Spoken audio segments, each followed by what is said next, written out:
네, 오늘 무슨 날일까요, 여러분? 오늘 추수감사절입니다. 추수감사절이 뭔지 아세요, 여러분? 추수감사절이 뭘까요? 대충 이름이 추수감사니까 추수를 감사하는 거겠구나. 대충 느낌은 오시죠?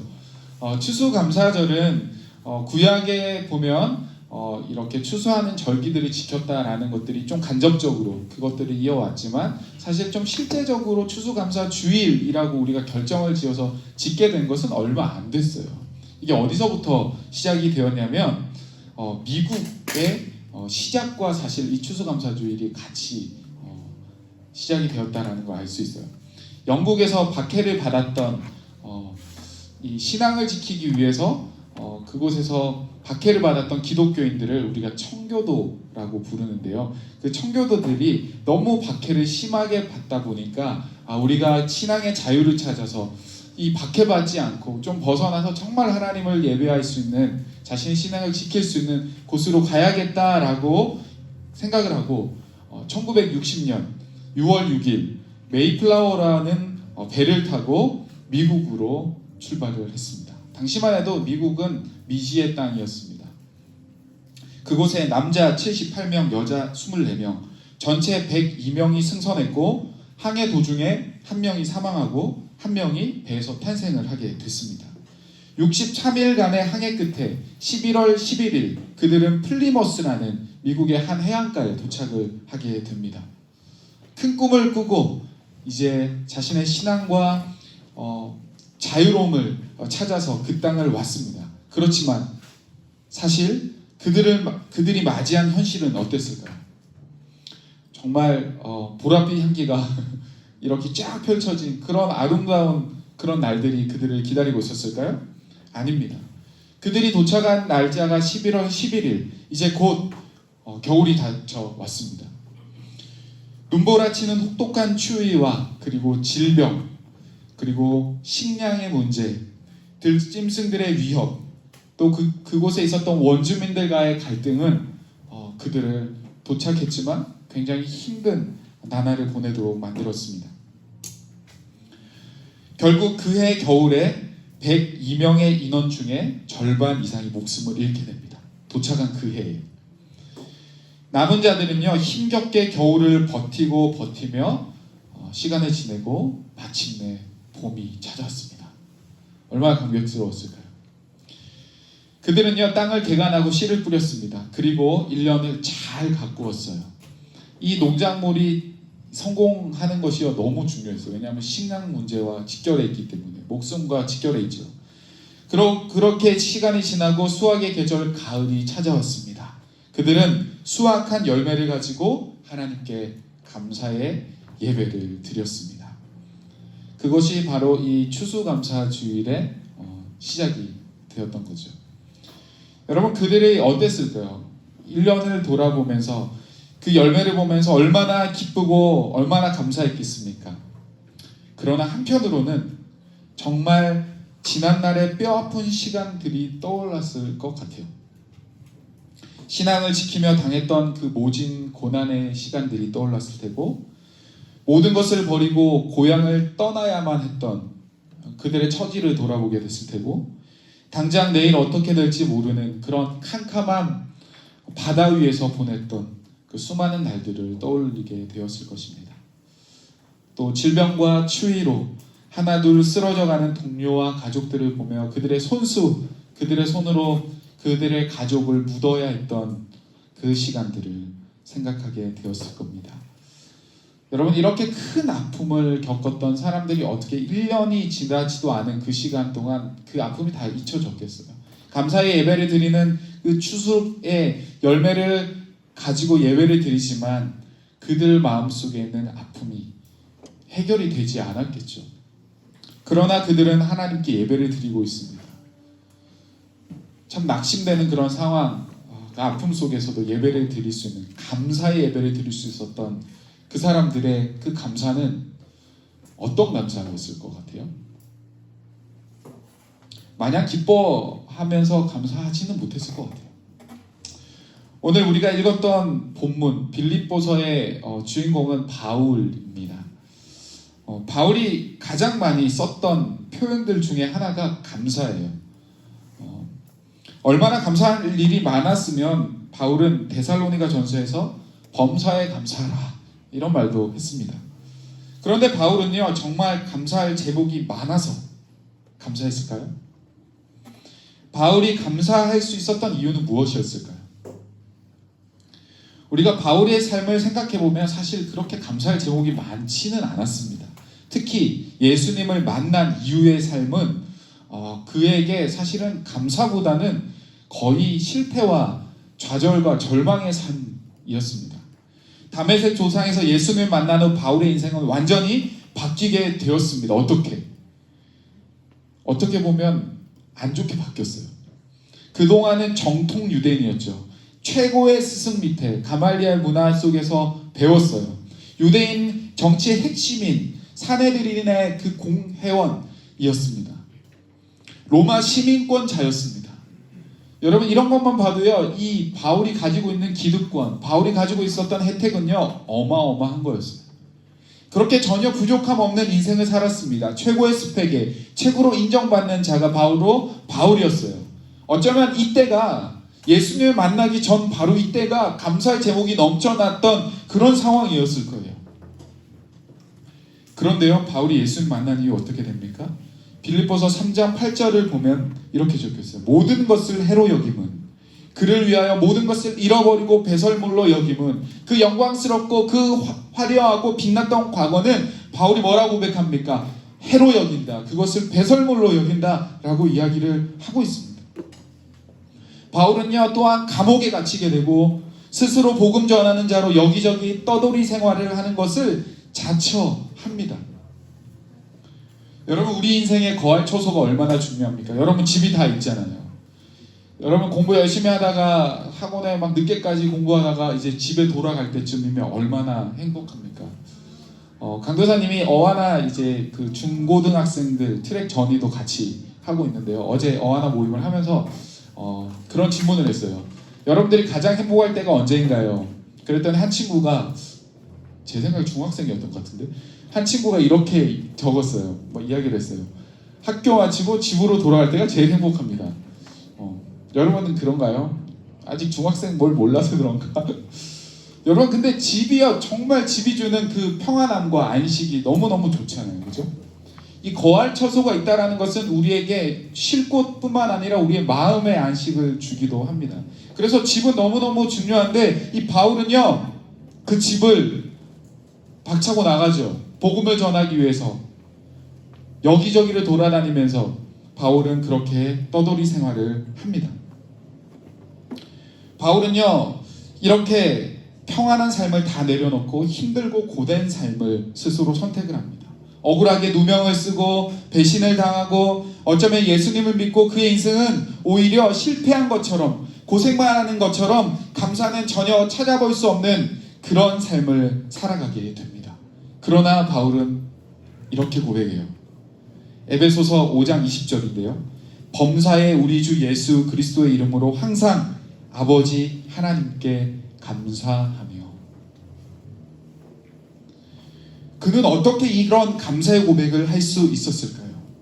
그의 삶을 보면 전혀 감사할 거리가 없어요. 이전과 비교해보면 더더욱 감사할 것이 없음에도 불구하고 계속해서 바울은 감사하다라고 고백하는데, 이 바울의 감사의 고백, 여러분, 이것은 어디에서 나오는 걸까요? 오늘 본문 11절 말씀 우리 한번 같이 볼까요? 11절, 빌립보서 4장 11절 말씀 우리 같이 한번 읽어보겠습니다. 시작. 내가 궁핍함으로 말하는 것이 아니라 어떠한 형편에든지 나는 자족하기를 배웠노니. 여러분, 바울의 감사 고백은요, 감사 제목이 넘쳐나서 감사하는 것이 아니라 보면 그의 자족함에서 시작되었다라는 것을 알 수 있어요. 그리고 그 자족함은요, 인생에서 진정한 기쁨과 행복이 무엇인지를 깨달을 때, 그때 자족함이 시작이 됩니다. 화려했던 과거와 비교할 수 없는, 모든 것을 해로 여기고 배설물로 여겨도 전혀 억울하지 않는, 매를 맞고 감옥에 가도 기뻐할 수 있는 유일한 이유가 무엇입니까? 바울의 고백처럼 예수님 때문이죠. 바울은 가장 소중한 것을 이미 소유했기에 세상이 주는 이 행복과 그리고 형편과 상황이 주는 행복, 돈과 명예가 가져다주는 행복, 평안과 안락이 가져다주는 행복에 따라 그의 삶의 가치가 좌지우지 되지 않았습니다. 내가 불우하다고, 내가 비천하다고, 내가 조금 돈을 덜 벌었다고, 내가 어떠한 원했던 곳에 다다르지 못했다고 그가 감사하지 않았던 것이 아니에요. 그런 것과 상관없이, 그의 상황과 그의 환경과 그의 결과와 상관없이 그가 감사할 수 있었던 단 유일한 이유는요, 바로 예수님 때문이에요. 그리고 그는 그것 가운데 자족했어요. 그래서 오늘 말씀처럼 비천에도 처하더라도, 풍부에 처하더라도, 배고픔에 처하더라도, 배부름에 처하더라도 자족하고 감사한다 라고 이야기하는 거죠. 여러분, 메이플라워를 타고 목숨을 걸고 대서양을 건너온 청교도인들은 감사할 제목이 넘쳐나서 감사했습니까? 자기의 손으로 자기 아들과 남편을 묻어야 했을지도 모르는 그 아픔 속에서 어떻게 감사할 수 있었습니까? 여전히 아픔과 상처가 있었음에도 불구하고 감사할 수 있는 이유가 무엇이었을까요? 예수님 때문이에요. 다른 어떤 것이 아니라 그들이 감사할 수 있는 이유는 바로 예수님 때문이었습니다. 사랑하는 여러분, 여러분들은 무엇에 감사하고 있어요? 시험에서 1등해서 감사합니까?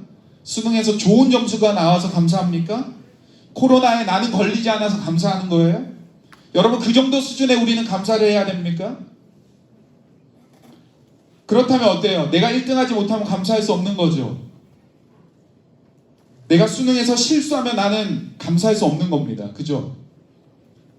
내가 코로나에 걸리면 나는 저주받은 인생이고 감사하지 못하는 거죠. 여러분, 감사의 기준이 상황과 환경이 아니길 소원합니다. 잘 되면 감사하는 것은 세상 사람도 다 할 수 있는 거예요. 누구나 다 할 수 있는 거예요. 그러나 진정 예수님을 믿는 자들이 해야 하는 그 감사의 유일한 이유는요, 나의 결과와 상관없이 예수님 때문에 감사할 수 있어야 돼요. 내가 궁핍해도, 내가 비천해도, 배고파도 감사할 수 있어야 되고, 실패하고 넘어지고 실수해도 감사할 수 있는 것, 여전히 어려움과 고난이 우리의 삶에 있다고 해도 감사할 수 있는 것, 이 모든 것은 하나님을 경험한 사람만이 할 수 있는 하나님께 드리는 최고의 영광이 되어집니다. 이렇게 고백한 사람들은요, 얼마든지 우리의 상황을 역전시키는 분이 하나님이시라는 것을 동시에 믿게 돼요. 그리고 이렇게 고백하죠. 내게 능력 주시는 자 안에서 내가 모든 것을 할 수 있느니라. 이 말씀은요, 무언가를 꼭 이루기 위해서, 무언가 내가 목표하는 것을 얻기 위해서 하나님께 붙잡는, 나의 능력 되시는 주님이 나를 도와주세요 라고 붙잡는 그런 말씀이 아니에요. 바울과 같이 자족할 수 있는 사람, 하나님 한 분만으로 만족할 수 있는 사람, 그리 아니하실지라도 감사할 수 있는 사람, 결과와 상관없이 능력 주시는 하나님을 의지하고 감사의 고백을 할 수 있는 사람이 바로 내게 능력 주시는 자 안에서 모든 것을 할 수 있습니다 라고 고백할 수 있는 거예요. 이러한 고백을 할 수 있는, 그래서 모든 것을 하는 것에 초점을 맞추는 것이 아니라 내게 능력 주시는 그 주님 앞에 우리의 모든 인생을 걸고 그 하나님 앞에 감사할 수 있는, 결과와 상황으로 감사하는 것이 아니라 모든 상황 속에서도 능력이 되어주시는 그 하나님, 그 예수님이 계심으로 우리가 감사할 수 있는 그런 저와 여러분이 다 되었으면 좋겠습니다. 우리 지금 같이 찬양하고 기도하겠습니다. 주님 한 분만으로 나는 만족해 라는 찬양 우리 같이 하나님께 올려드리겠습니다.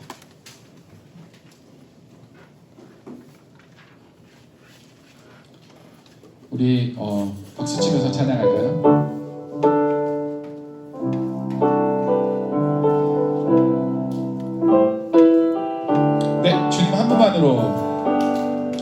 주님 한 분만으로 나는 만족, 나의 모든 것 대신 주님 찬양해 나의 영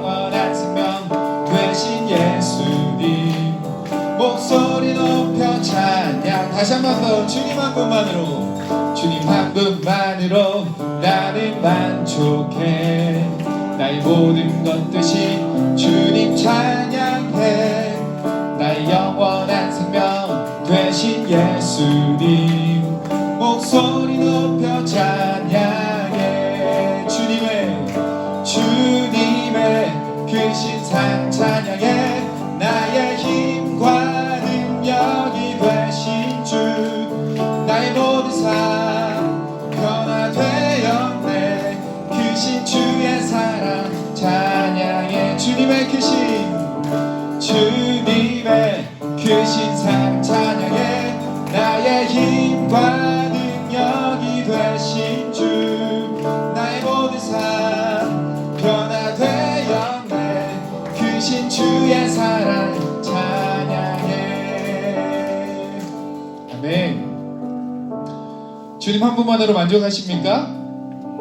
아멘. 여러분 주님 한 분만으로 진짜 만족하세요? 우리 학생들은 만족 안 하는 것 같은데. 내가 수능 1등해야 만족해야 될 것 같은데. 내가 서울대학교 꼭 들어가야 만족할 것 같은데. 그런가요? 예수님 믿는 사람은요, 어떠한 결과와 상황과 상관없이 예수님 때문에 우리 만족할 수 있는 인생임을 우리는 꼭 기억해야 됩니다. 바울의 고백처럼 자족하기를 기뻐하고 그러므로 인해서 모든 상황 가운데 감사할 수 있는 것, 그것이 바로 저와 여러분이 해야 할 이 추수감사 주일날 감사를 다시 고백하면서 우리가 진정으로 해야 할 바로 그러한 감사입니다.